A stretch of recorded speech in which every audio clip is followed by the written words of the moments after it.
বিশ্বাস। নমস্কার, আমার নাম সাত্বিক সাহানি। আজ আমরা কবি জয় গোস্বামীর লেখা দেশ ভ্রমণ কবিতাটি শোনাচ্ছি। ডুমাডুম টাক ডুমাডুম, বাড়ি এলো বুদ্ধ বুতুম। ডুমাডুম টাক ডুমাডুম, বাড়ি এলো বুদ্ধ বুতুম।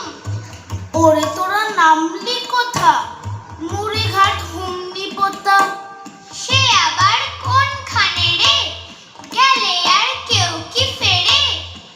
এই তো আমরা গেলাম, কত ভালো মন্দ খেলাম।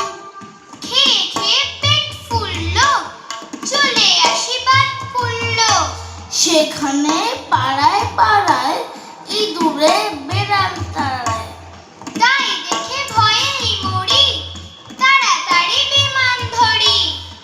বেলা যেই 3টে হলো, বিমানের তেল ফুরালো। নামলাম সান্তা ক্রুজ